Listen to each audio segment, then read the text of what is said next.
jours. D'abord, une polémique autour d'images diffusées sur les réseaux sociaux, celle de l'interpellation de dizaines de lycéens à Mantes-la-Jolie au terme de plusieurs jours de violence. Images saisissantes, amplifiées par le climat de violence actuel. Dans quel contexte les faits se sont-ils déroulés? Les interpellations se sont-elles effectuées dans un cadre légal? Reportage et témoignages, Clément Le Goff, Claire Colnet, Émilie Gouveia. Sur cette vidéo diffusée sur les réseaux sociaux, des dizaines de lycéens à genoux, mains derrière la tête. Ils viennent d'être arrêtés par les forces de l'ordre. L'auteur de ces images, inconnu, commente la scène. Voilà une classe qui se tient sage. 151 personnes arrêtées au total, selon la préfecture des Yvelines. Et une vidéo qui suscite la polémique depuis hier soir. J'ai évidemment été choqué, comme les gens qui réagissent. Je demande juste que dans ce monde où on voit beaucoup de choses de manière très partielle, on remette les choses dans leur contexte. Alors que s'est-il passé avant cette interpellation collective? Depuis lundi, Mantes-la-Jolie est le théâtre de violences et d'affrontements avec les forces de l'ordre. Hier matin, près des lycées Jean Rostand et Saint-Exupéry, des poubelles et voitures s'embrasent. Les CRS interviennent et un groupe de lycéens tente de s'enfuir par un jardin en orange sur cette carte. À la sortie de leur garde à vue, certains racontent. On a sauté les grillages dans un jardin et il y avait une impasse au fond.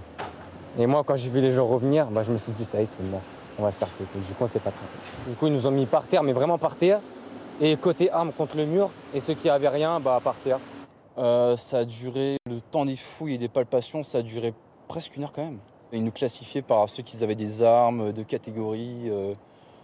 Il y a eu quelques armes, il y a eu une arme blanche. Certains, cagoulés, étaient également en possession de bâtons ou de barres de fer, selon la police. Des lycéens rassemblés avant d'être placés en garde à vue, les autorités justifient la légalité de ces interpellations. Les policiers sur place ont décidé de faire comme ça. Je ne dis pas que c'est la méthode la plus optimale, je dis qu'elle n'est pas contraire aux lois et règlements. Ce soir, toutes les gardes à vue ont été levées. 16 mineurs seront présentés à un juge des enfants selon le parquet des Yvelines. Le défenseur des droits a annoncé l'ouverture d'une enquête sur les conditions de cette interpellation.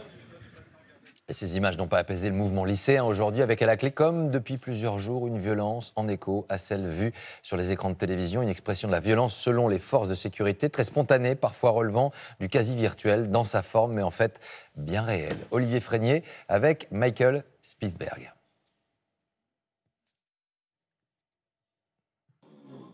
Un jeune homme cagoulé fonce à moto en direction de policiers. L'un d'eux est touché, blessé aux deux jambes. Le jeune motard, un lycéen selon le préfet du Haut-Rhin, a été placé en garde à vue. La scène s'est déroulée au cours d'une manifestation lycéenne à Mulhouse. Un nouvel incident violent en marge de rassemblements qui ont eu lieu dans toute la France. Des face-à-face tendus avec des forces de l'ordre, comme ici à Montbéliard. 400 lycées étaient perturbés aujourd'hui, dont 84 bloqués sur 4200 établissements. Après une semaine de mobilisation, les lycéens sont parfois rejoints par des enseignants, comme ici à Lyon.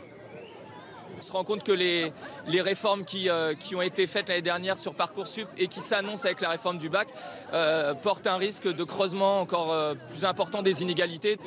Une mobilisation marquée par un geste. À genoux les gars, s'il vous plaît. Des lycéens agenouillés, mains sur la tête, à Dijon mais aussi à Paris. Les manifestants ont voulu montrer leur soutien aux 151 jeunes interpellés la veille à Mantes-la-Jolie. La manifestation parisienne, organisée par le syndicat lycéen UNL, s'est déroulée dans le calme. Regardez derrière, est-ce qu'il y a l'air d'avoir des gens violents? Bien sûr que non. Aujourd'hui, nous sommes là pour revendiquer, pour porter notre colère. Et il va falloir sortir de ce cliché du lycéen violent et impulsif. Les lycéens promettent de nouvelles journées de mobilisation et de blocage dès lundi prochain.